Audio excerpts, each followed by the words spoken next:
अभी रुझान चल रहे हैं और वहाँ देखा जाए तो ढोल नगाड़े बज रहे हैं, पूरी तैयारी हो गई है। क्या लगता है, क्या आप सरकार बनाने जा रहे हैं? आज दिल्ली में बीजेपी प्रचंड जीत बार होली से पहले होली मनाई जाएगी और आज दिल्ली के शेर ओम प्रकाश शर्मा जी ने लगातार चौथी बार 25,000 वोटों से जीत दर्ज की है। लोगों का बहुत बहुत धन्यवाद, पार्टी का बहुत बहुत धन्यवाद। यदि आपकी सरकार बनती तो आप महिलाओं के लिए क्या करेंगे दिल्ली में?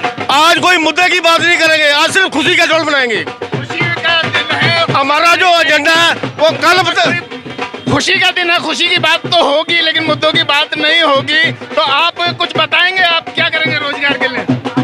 मुद्दे की बात नहीं, अभी कोई मुद्दे की बात नहीं होगी, सिर्फ खुशी का दिन है। सरकार बनाने का दावा तो किया जा रहा है लेकिन मुद्दों पे कोई बात नहीं होगी। जैसा अभी आप देख रहे हैं कि रुझान चल रहे हैं लेकिन ढोल नगाड़े आ गए हैं और सरकार बनाने का दावा किया जा रहा है। वहीं बात आती है कि मुद्दों पे बात नहीं कर रहे हैं, मुद्दों की बात नहीं होगी। तो आप इसको कैसे देखते हैं? आपके दो प्रश्न हमारे समझ में आ रहे हैं कि रुझान अभी चल रहा है और उमंग उत्साह उड़ रहा है। ये तो आज की परंपरा नहीं, जुग जुगों की यही परंपरा है। देखिए, समस्या क्या है कि अच्छे लोग दीर्घजीवी होते हैं और बुरे लोग अल्पायु होती है, पर अल्पायु में भी बहुत उनके अत्याचार, भ्रष्टाचार, उमंग, उत्साह ये रहा जाता है।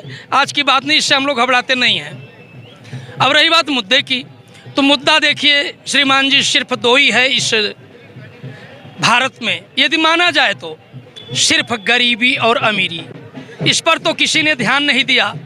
एक गरीबों की पार्टी है जो केजरीवाल साहब हैं, एक अमीरों की पार्टी है जो तमाम दल हैं।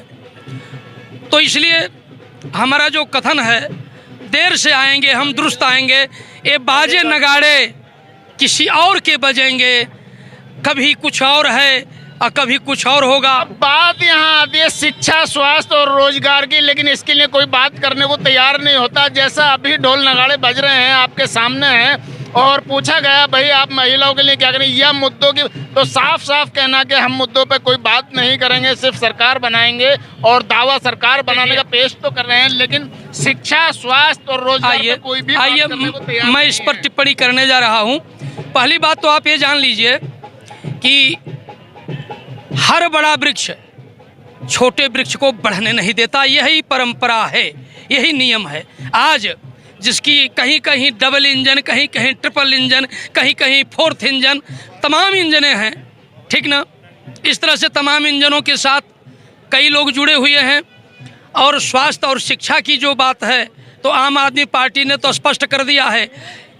उसने केवल कहा ही नहीं है, किया भी है, क्योंकि काम किया है, काम करेंगे, वादा नहीं, खरा उतरेंगे। जो मूलभूत आवश्यकता है गरीबों की, मैंने तो कई लोगों से कहा यार आप निश्चित है कि सरकारी संसाधन से मुक्त हो, भगवान ने दिया है, पर इन गरीबों के लिए तो झाड़ू पर बटन दबा दो, इनके लिए तो पानी मुफ्त, बिजली मुफ्त, स्वास्थ्य मुफ्त, शिक्षा मुफ्त और आपका तीर्थ यात्रा मुफ्त, 2100 रुपया, ये जो सारी सुविधाएं हैं, कम से कम एक घर में, एक परिवार में 5 से 10 हज़ार रुपये महीने की बचत हो रही है।